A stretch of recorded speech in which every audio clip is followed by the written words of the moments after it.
Terpantas, terkini dan sahih. Bila-bila masa, di mana jua. Berita di jari. Subscribe YouTube Buletin TV3. Buletin pagi Sabtu 20 Oktober bersama saya Azaria Tagaya. Tajuk utama pagi ini: jenazah mangsa kemalangan maut di Turki selamat dikebumikan.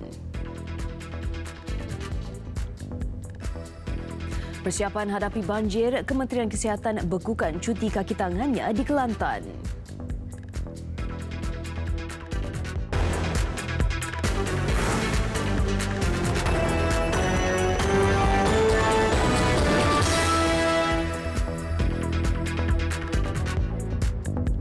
Assalamualaikum dan salam sejahtera. Suasana pilu menyelubungi Surau An-Nur di Seksyen 20 Shah Alam malam tadi sejurus ketibaan jenazah kaki tangan Perbadanan Kemajuan Negeri Selangor PKNS Allahyarham Azlan Miswan yang meninggal dunia dalam kemalangan bas di Turki Khamis lalu. Ketibaan jenazah jam 7.30 malam disambut lebih 500 ahli keluarga, jiran tetangga, kenalan rapat dan kaki tangan PKNS untuk memberi penghormatan terakhir. Kepulangan jenazah Allahyarham diiringi isteri Siti Faridah Ahmad yang berlepas ke Turki semalam bagi menuntut jenazah suaminya. Sebaik tiba, majlis tahlil dan bacaan Yasin diadakan diikuti dengan solat jenazah sebelum dikebumikan di Tanah Perkuburan Islam Seksyen 21 selepas solat Isyak.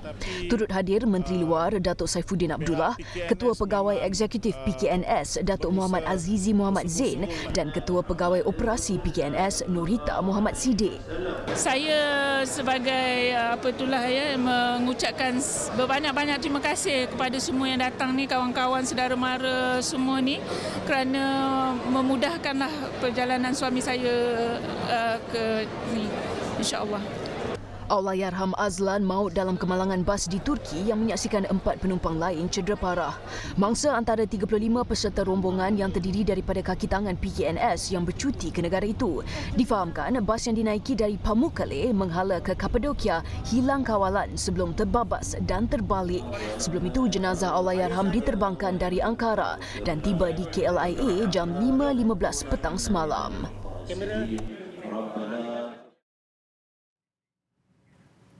Kementerian Kesihatan mengambil ketetapan untuk membekukan cuti kaki tangan khususnya yang tinggal berdekatan dengan kawasan terjejas banjir sebagai persiapan menghadapi musim tengkujuh di Kelantan. Pengarah Jabatan Kesihatan Negeri Dr. Zaini Hussein berkata, ketika ini semua hospital dan pusat kesihatan di daerah terlibat telah diarah untuk membuat persiapan dari segi logistik serta aset.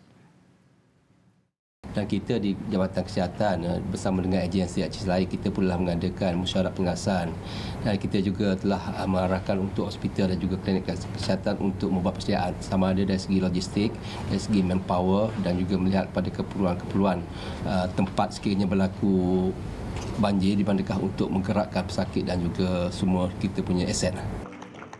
Dr. Zaini ditemui pada persidangan saintifik tahunan Persatuan Perubatan Islam Malaysia ke-21 di Kota Baru. Beliau diminta mengulas kenyataan Agensi Pengurusan Bencana Negara NADMA bahawa Kelantan, Terengganu dan Utara Semenanjung dijangka dilanda banjir bulan depan.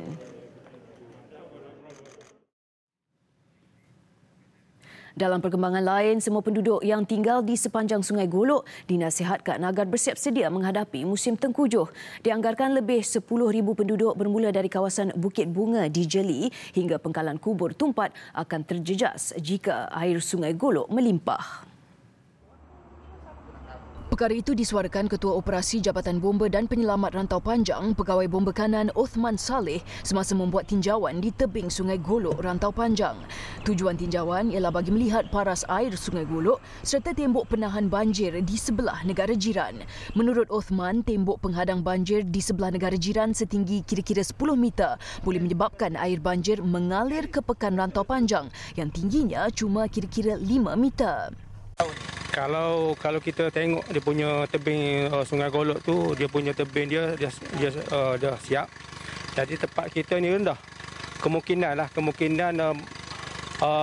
banjir atau air yang akan melimpah mestilah dia punya ketinggiannya risikonya lah tinggilah. Katanya persiapan telah dibuat bagi memindahkan mangsa banjir. Seramai 27 anggota bomba rantau panjang akan bertugas 24 jam apabila air mula melimpah bagi memastikan semua penduduk selamat. Jelas Othman, pihaknya juga akan bekerjasama dengan Agensi Pengurusan Bencana Negara NADMA, Jabatan Pertahanan Awam serta polis dan tentera sekiranya diperlukan. Kementerian Kesihatan memerlukan tempoh 2 minggu bagi mengesahkan punca kematian pegawai Agensi Penguatkuasaan Maritim Malaysia APMM Muhammad Iqmal Ibrahim. Menurut menterinya, Datuk Seri Dr. Zulkifli Ahmad, virus Zika yang dikaitkan sebagai punca awal kes itu mempunyai sifat yang lebih ringan berbanding denggi dan jarang menyebabkan kematian walaupun penyakit itu turut dibawa oleh nyamuk denggi. Jadi maksudnya dengan kata lain tadi, ya kita saksikan comorbidity, ya, leptospirosis, ya, apa lagi, ya, malnourished, ya, dan juga dehydrated, ya, dehydrated, ya. Semua itu yang akan, ya, dalam suasana itulah, ya, ada morbidity itu bukan satu saja, bukan Zika saja. Jadi whichever, betul. Jadi dengan kata lain, kita perlu kenal pasti secara lebih. Berapa lama kajian tu? Biasanya berapa, Doktor? Well, we will take at least for this ujian to come back at least a fortnight. Mungkin lebih 2 minggu lah kata. Beliau berkata demikian selepas menutup persidangan saintifik tahunan Persatuan Perubatan Islam Malaysia di Kota Baru. Datuk Seri Dr. Zulkifli mengulas kematian Lieutenant Muda Maritim Muhammad Iqmal, 30 tahun, yang sedang dalam fasa akhir latihan bagi menyertai pasukan tindakan khas dan penyelamat APMM. Kes itu adalah yang ke-9 dicatatkan dalam negara sejak tahun 2016. Mangsa disahkan positif jangkitan virus Zika berdasarkan ujian pengesahan oleh Institut Penyelidikan Perubatan IMR pada 13 Oktober lalu, meninggal dunia di Hospital Manjung Perak pada kira-kira jam 4.45 pagi kemarin.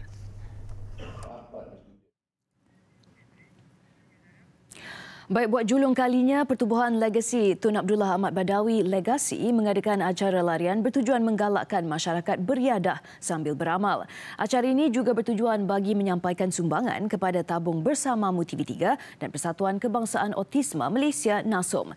Kita bersama wartawan Nur Syuhadah Marzuki langsung dari Taman Botani Putrajaya untuk mendapat butirannya. Syuhadah, apakah kelainan yang ada pada acara larian untuk kali ini? Terima kasih Azhar Tagayadi Sri Pentas. Penyertaan seramai 26 orang kurang upaya antara kelainan yang ditampilkan dalam acara Legacy Run. Legacy Run dibahagi kepada 2 kategori iaitu 10 km dan 3 km disertai oleh pelbagai lapisan usia pada masyarakat. Untuk perincian lanjut mengenai Legacy Run yang julung kali diadakan ini, saya bersama Setiausaha Legasi Dr. Muhammad Hakimi. Okey Doktor, Assalamualaikum. Selamat pagi. Doktor, apakah perincian mengenai Legacy Run ini dan apakah kelainan yang cuba ditampilkan? Terima kasih TV3. Saya kira yang paling utama, nama pun Legacy Run, kelainan yang kita cuba tonjolkan ialah macam mana kita menikmati kehijauan yang ada di Taman Botani ini. Itu yang pertama. Yang keduanya, tujuan kita untuk mengeratkan silaturahim, bukan seperti mana larian yang lain. Dan kalau kita lihat ahli-ahli keluarga dapat berkumpul di sini, kita juga ada di sini pemeriksaan kesihatan, persembahan badut yang mana sesuai untuk mengeratkan tali silaturahim kekeluargaan. Selain itu juga, Legacy Run juga menonjolkan dari sudut bagaimana kita menghargai golongan kelainan upaya yang istimewa. Kita juga ada peserta daripada cerebral palsy. Kita juga ada peserta daripada Persatuan Autism Malaysia dan kita juga bekerjasama untuk menyumbang kepada tabung bersama TV3 dan dengan harapan para peserta larian akan dapat bukan hanya larian, berlari, tetapi kita dapat menyumbang kepada golongan-golongan istimewa ini. Baik, terima kasih Dr. Hakimi. Selain daripada pelbagai aktiviti, selain daripada larian, pelbagai aktiviti lain juga ditampilkan dalam Legacy Run ini. Aktiviti membabitkan karnival kekeluargaan. Antaranya adalah Salsation Fitness, aktiviti mewarna, persembahan badut, pemeriksaan kesihatan serta gerai-gerai jualan makanan. Itu sahaja laporan saya langsung dari Putrajaya bersama Azaria Tagaya di Sri Pentas. Terima kasih Syuhada, selamat bertugas. Seterusnya, kawasan pintu sempadan yang mati antara punca kepada peningkatan kegiatan penyeludupan selain kewujudan lubang-lubang tikus di kawasan pagar keselamatan negara. Exco Hubungan dan Kerjasama Sempadan Perlis Ruzaini Rais berkata, dengan sistem kawalan yang baik, usaha merancakkan kembali pintu sempadan akan dapat menangani masalah penyeludupan. Menurut Ruzaini, pembangunan yang berterusan di kawasan sempadan, baik padang besar mahupun wang kelian, akan memberi ruang penjualan dan perdagangan antara wilayah di rantau itu. Ini sekaligus dapat mengekang kegiatan haram yang dibutakan sehinggalah didedahkan Suruhanjaya Pencegahan Rasuah Malaysia SPRM. Macam sekarang ni pukul 10 dah jadi mati dah. Jadi siapa nak pergi tengok dah lepas tu? Kan? Mungkin aktiviti tersebut jalan, orang tak ada. Itulah yang boleh saya kata mungkin benda ni yang terjadi. Sebab sunyi memang tak ada orang kan? Ya, pukul 10 memang tak ada apa di belah Padang Besar. Beliau berkata demikian ketika ditanya mengenai pendedahan SPRM mengenai penyeludupan di sempadan Padang Besar. Selain mengetatkan penguatkuasaan, kerajaan pusat perlu berbuat sesuatu bagi menghidupkan pintu sempadan negara di Perlis yang antara lain disebutnya adalah melanjutkan tempoh pembukaan pintu sempadan. Pintu sempadan di Padang Besar dibuka bermula 6 pagi hingga 10 malam, manakala di Wang Kelian pintu sempadan dibuka sehingga 7 petang. 12 lelaki termasuk 3 warga asing yang aktif mencuri kenderaan tempatan model lama sejak Ogos lalu ditahan dalam serbuan di bengkel di Serendah, Hulu Selangor. Ketua Polis Daerah Petaling Jaya, Assistant Commissioner Muhammad Zani Cik Din berkata, dalam serbuan Rabu lalu, polis turut merampas 21 kenderaan pelbagai model termasuk Proton Saga dan Proton Iswara yang dilaporkan hilang sebelum ini. Sindiket mensasarkan kereta diletakkan di tepi jalan untuk dicuri sebelum ia dileraikan bagi mendapatkan komponen yang dijual kepada pelanggan. Komponen dijual antara RM50 hingga RM300 bergantung kepada jenis alat ganti. Hasil soal siasat mendapati kesemua suspek berusia antara 24 hingga 50 tahun mengaku terbabit dalam 30 kes curi kenderaan di sekitar Lembah Kelang. So kenderaan ni dicuri kerana komponen tak dikeluarkan lagi dan permintaan daripada bengkel dan orang perseorangan yang minta ni. Jadi pihak polis menyeru siapa yang telah membeli daripada bengkel ini datang serahdi dan serahkan balik komponen kepada pihak polis. Beliau berkata demikian pada sidang media di Ibu Pejabat Polis Daerah Petaling Jaya. Simakan mendapati 6 daripada suspek terbabit mempunyai rekod kes jenayah dan penyalahgunaan dadah.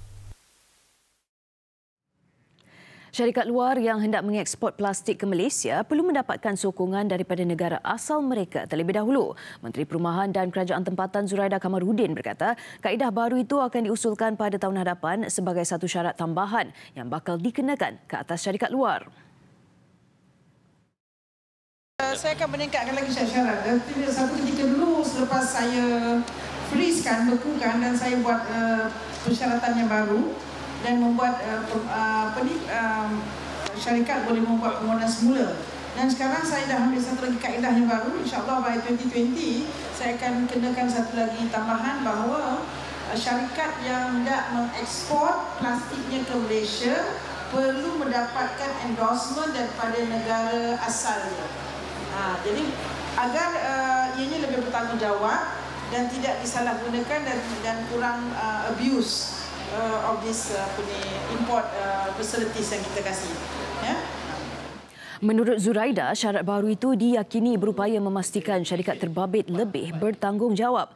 Beliau berkata demikian pada sidang media sempena pelancaran program Be Green dan pelaksanaan program Water for Life oleh Petronas Chemicals Group Berhad di Institut Kemahiran Tinggi Belia Negara IKTBN Dusun Tua, Selangor. Program anjuran Petronas Chemical Group Berhad PCG itu melibatkan lebih 500 sukarelawan terdiri daripada masyarakat setempat, pelajar IKTBN dan kaki tangan Petronas membersihkan sungai dan menanam pokok.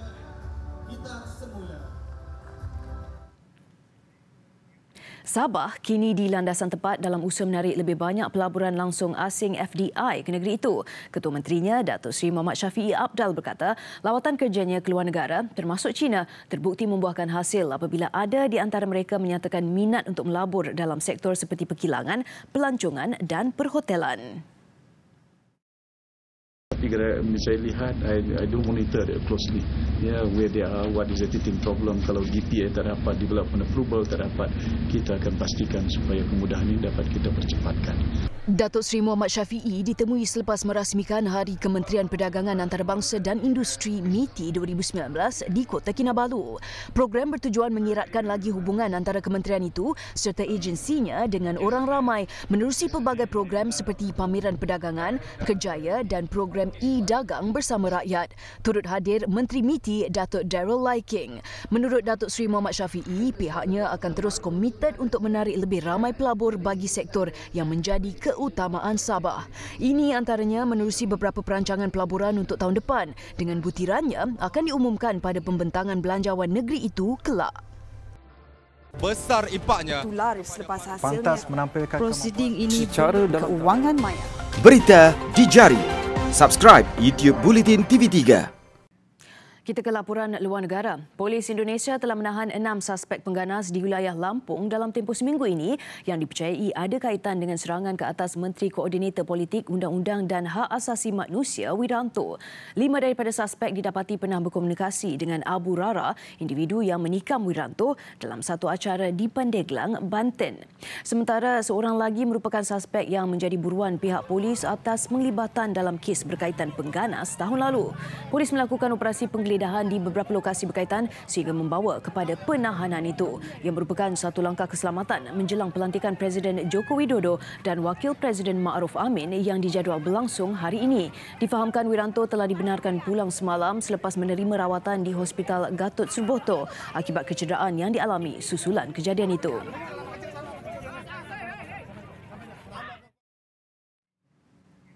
Ratusan pemberontak Houthi termasuk barisan komander lapangan terbunuh dalam tempoh seminggu pertempuran dengan tentera Yaman di wilayah Hajah. Media tempatan melaporkan terdahulu tentera pakatan melancarkan serangan udara menyasarkan lokasi dikuasai militan Houthi. Sehingga kini pemberontak Houthi didakwa telah melakukan lebih 500 kes pelanggaran hak asasi manusia dalam tempoh kurang dari 9 hari di kawasan yang ditakluki mereka. Keganasan yang dilakukan antara 1 hingga 10 Oktober itu menyaksikan orang awam dibunuh, dikasari, diculik serta menjadi mangsa pengeboman terancam. 51 orang awam dilaporkan terkorban, 34 cedera dan 102 yang lain hilang dipercayai diculik oleh pemberontak Houthi.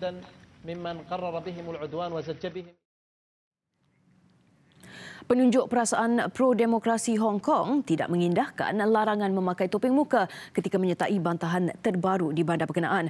Orang ramai membentuk rantaian manusia sepanjang lebih 40 km merentasi beberapa stesen kereta api bawah tanah. Larangan memakai topeng muka dikuatkuasakan awal bulan ini selepas pemimpin Hong Kong Carrie Lam berkata ia bertujuan menghalang tingkah laku ekstrim. Begitupun, penunjuk perasaan berkata mereka akan terus berbuat demikian bagi mengelakkan identiti mereka diketahui oleh Perkhidmatan Keselamatan China. Penunjuk perasaan juga mengancam untuk mengadakan protes lebih meluas hari ini.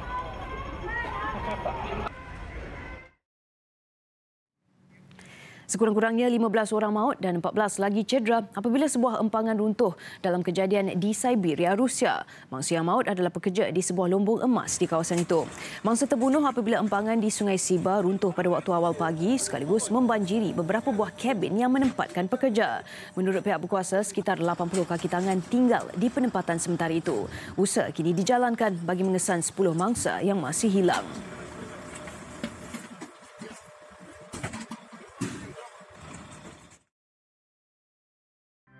Terpantas, terkini dan sahih. Bila-bila masa, di mana jua. Berita di jari. Subscribe YouTube Bulletin TV3. Kembali dengan laporan sukan. Kehangatan saingan Piala Malaysia semakin terasa sebaik aksi separuh akhir pertama berlangsung semalam. Johor Darul Takzim JDT sedikit ceria selepas berjaya mengatasi Selangor di laman sendiri. Sementara pertemuan Kedah dan Pahang di Alor Star berkesudahan dengan keputusan seri 3-3. Beraksi di laman sendiri semestinya kelebihan mahu dimanfaat sebaiknya Johor Darul Takzim JDT yang menerima kunjungan juara 33 kali Piala Malaysia Selangor. Dan minit ke-14 JDT sudah di depan, gol menerusi jaringan Syafiq Ahmad yang berjaya memudahkan peluang terhidang. Bagaimanapun, 2 minit berselang Selangor kembali mengikat kedudukan 1-1 hasil penyudah Ifedayo Olsegen. Kekal 1-1 tamat separuh masa, JDT kembali mengasak sebaik permainan bersambung dan minit ke-48 tuan rumah kembali di depan. Berpunca dari sepakan percuma Diogo Santo sebelum keadaan kucar kacir depan gawang Selangor membuka ruang buat Leandro Velasquez merembat kencang gol kedua JDT. Terus rancak selepas itu, Selangor berpeluang menyamakan kedudukan namun tendangan Olsegen terkena tiang sebelum percubaan susulan menerusi Khairul Mohamed Zamri turut singgah di tempat sama. Kedudukan 2-1 kekal sehingga tamat permainan dan JDT tetap ceria meraih kelebihan menjelang pertemuan kedua di Shah Alam minggu depan.